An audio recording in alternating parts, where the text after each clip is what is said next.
Baik, assalamualaikum warahmatullahi wabarakatuh. Perkenalkan, nama saya Bintang Mahardinanta. Di sini saya akan menjelaskan materi tentang apa itu ETL. Baik, jadi apa itu ETL? ETL itu adalah singkatan dari extract, transform, dan load, atau biasanya ETL. Adalah proses menggabungkan data dari berbagai sumber ke dalam repositori pusat yang besar yang disebut gudang data.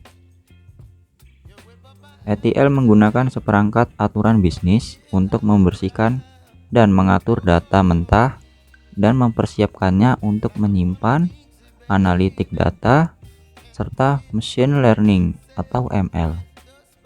Jadi kita dapat memenuhi kebutuhan inteligensi bisnis tertentu melalui analitik data seperti memprediksi hasil keputusan bisnis, menghasilkan laporan dan dashboard, mengurangi inefisiensi operasional, dan masih banyak lagi.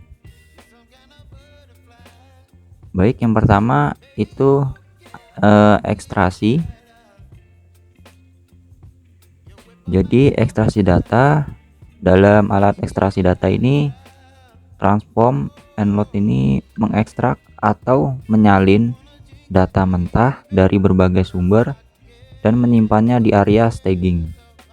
Area staging atau zona landasan adalah area penyimpanan perantara untuk menyimpankan sementara data yang diekstraksi.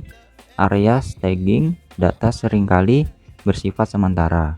Artinya isinya dihapus setelah ekstraksi data selesai. Jadi area staging ini mungkin juga mempertahankan arsip data untuk tujuan pemecahan masalah.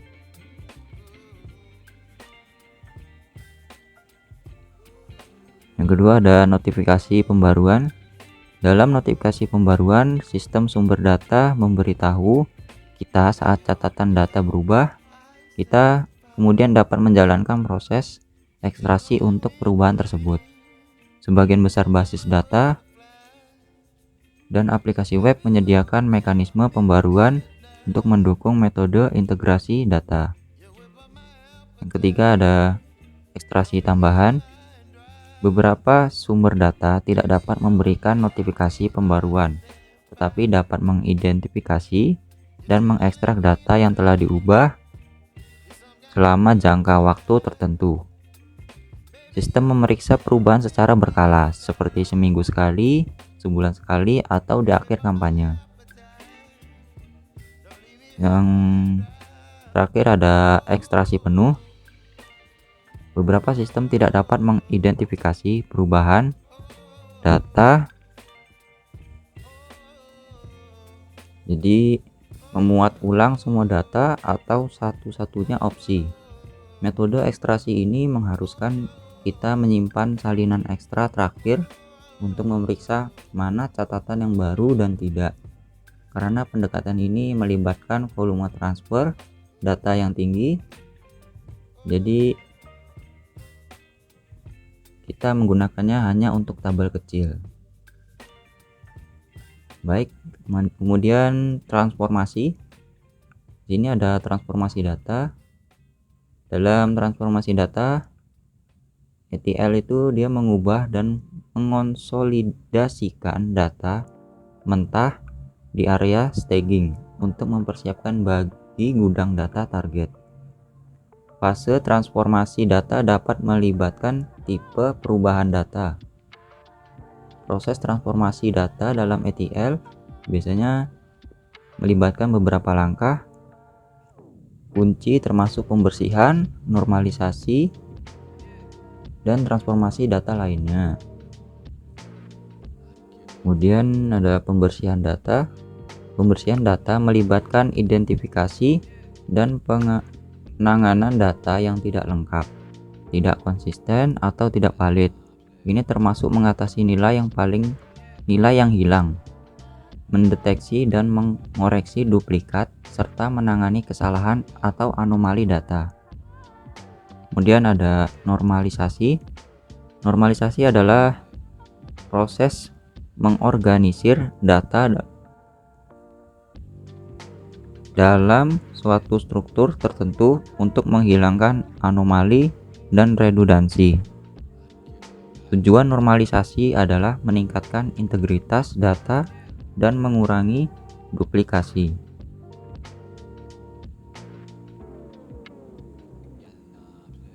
Selain pembersihan dan normalisasi, terdapat berbagai transformasi lainnya yang dapat diterapkan pada data selama proses ETL.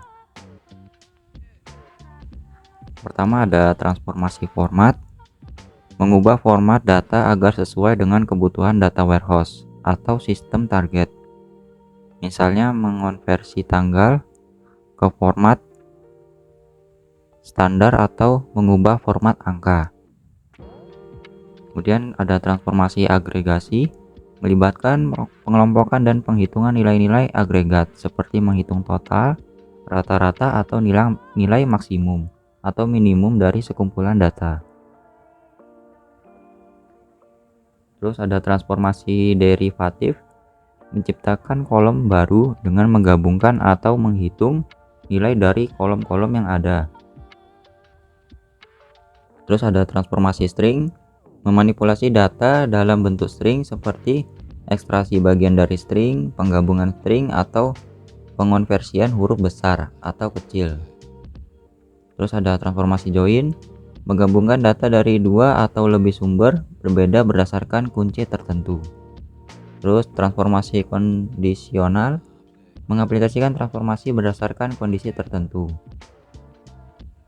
Kemudian ada transformasi yang terakhir, ada transformasi kusto. Jadi penerapan transformasi yang spesifik untuk kebutuhan bisnis tertentu.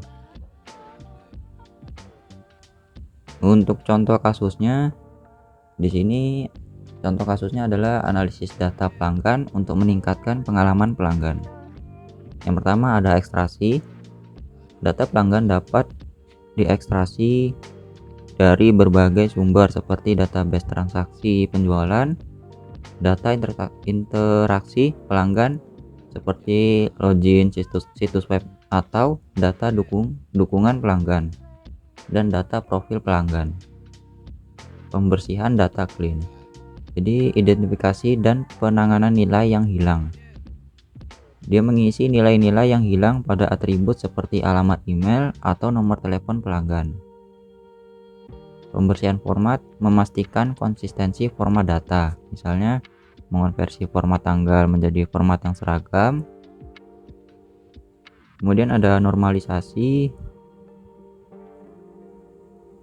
Di normalisasi, pembentukan tabel pelanggan, membuat tabel terpisah untuk informasi pelanggan termasuk atribut seperti nama, alamat, nomor telepon, dan email.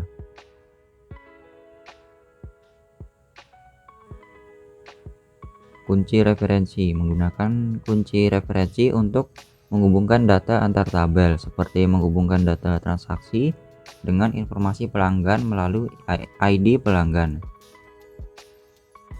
Di transformasinya, transformasi derivatif, membuat kolom baru untuk menghitung frekuensi pembelian atau total belanja pelanggan. Terus ada transformasi string, mengstandarkan format nama pelanggan atau alamat untuk konsistensi. Terus ada transformasi kondisional, membuat kolom yang menunjukkan apakah pelanggan baru atau pelanggan setia berdasarkan riwayat transaksi mereka. Kemudian ada pemuatan atau load, data yang telah dibersihkan, dinormalisasi, dan ditransformasi dimuat ke dalam data warehouse untuk analisis lebih lanjut. Data ini kemudian dapat digunakan untuk membuat profil pelanggan lebih komprehensif. Tahap loading atau load ini dalam proses ETL adalah ketika data yang telah diekstrasi, dibersihkan, dan ditransformasi dimuat ke dalam data warehouse untuk disimpan dan disiapkan untuk analisis lebih lanjut. Berikut ada tahap-tahapan langkahnya. Yang pertama ada penyesuaian struktur tabel. Penyesuaian struktur tabel di data warehouse agar sesuai dengan hasil transformasi data, melibatkan pembentukan kolom baru, penggunaan kunci referensi, dan penyesuaian tipe data untuk memenuhi kebutuhan analisis. Terus ada pengindeksan.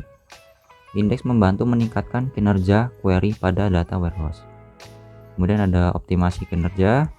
Terapan teknik optimasi kerja seperti partisi tabel atau menggunakan indeks kolom khusus untuk memastikan query dan analisis data berjalan dengan cepat dan efisien. Kemudian ada pemuatan data. Muat data yang telah diolah ke dalam tabel data warehouse. Kemudian ada logging dan monitoring. Jadi mekanisme logging untuk catatan informasi tentang proses pemuatan seperti jumlah baris yang dimuat, waktu yang diperlukan. Kemudian ada verifikasi dan validasi. Verifikasi data yang dimuat ke dalam data warehouse sesuai dengan ekspektasi dan tidak mengalami kerusakan atau kehilangan selama proses ETL. Kemudian untuk contoh tools atau platform yang digunakan, di sini ada Apache Nivi. Jadi ini platform open source yang memudahkan ekstraksi, transformasi, dan pemuatan data. Kemudian ada Talend. Talend ini adalah platform ETL open source yang kuat dengan fungsionalitas grafis untuk merancang dan mengelola proses ETL. Kemudian ada Microsoft SQL Server Integration Service. Jadi alat ETL yang diintegrasikan dalam ekosistem SQL Server ini menyediakan lingkungan grafis untuk merancang alur kerja ETL. Terus ada Informatika Power Center adalah solusi ETL untuk komersial untuk mendukung pengintegrasian data dari berbagai sumber ke dalam data warehouse. Terus ada Google Cloud Data Flow, adalah layanan cloud yang memungkinkan pemroses data terdistribusi dan ETL di Google Cloud Platform. Untuk studi kasusnya, penerapan ETL di dalam contohnya dalam industri kesehatan. Pertama ada tantangan. Dari data kesehatan yang tersebar, rumah sakit besar memiliki berbagai sistem yang menghasilkan data, termasuk rekam medis elektronik, sistem administrasi pasien, dan sistem keuangan. Data ini tersebar di berbagai departemen dan seringkali dalam format yang berbeda. Keamanan dan kepatuhan. Kesehatan memiliki standar keamanan dan privasi data yang tinggi. Oleh karena itu, diperlukan pendekatan yang hati-hati untuk memastikan kepatuhan dengan regulasi seperti HIPAA atau Health Insurance Portability and Accountability Act. Terus solusi ETL, ekstraksi data diambil dari berbagai sumber termasuk rekam medis elektronik, sistem administrasi pasien, dan sistem keuangan rumah sakit. Untuk transformasinya, data diubah menjadi format yang konsisten dan bersih.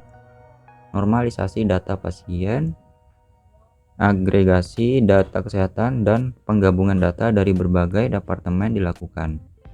Pemuatannya untuk loadnya, data yang telah diolah dimuat ke dalam data warehouse untuk dirancang untuk analisis kesehatan, manajemen pasien, dan pemantauan kinerja rumah sakit. Dari penerapan ETL ini, manajemen pasien lebih efektif dengan data yang terkonsolidasi. Jadi rumah sakit dapat mengelola informasi pasien dengan lebih efektif, termasuk histori penyakit, alergi, dan hasil tes diagnostik. Terus ada analisis epidemiologi. Dengan menggabungkan data dari berbagai departemen, rumah sakit dapat melakukan analisis epidemiologi untuk mendeteksi tren penyakit, menganalisis pola geografis penyakit, dan merespons secara cepat terhadap wabah. Kemudian ada peningkatan keamanan pasien. Integrasi data membantu dalam identifikasi risiko pasien, pemantauan efek samping obat, dan mengoptimalkan rencana perawatan untuk meningkatkan keamanan pasien.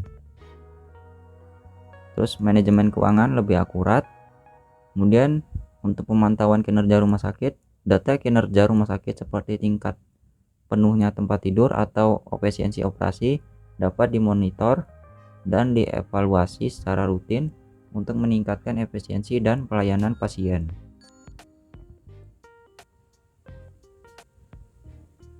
Jadi itu saja dari materi yang saya jelaskan. Jadi pertanyaannya, apa yang dimaksud dengan ETL dan mengapa ETL penting dalam konteks data warehouse? Itu saja yang bisa dapat saya sampaikan. Kurang lebihnya saya mohon maaf. Saya akhiri. Wassalamualaikum warahmatullahi wabarakatuh.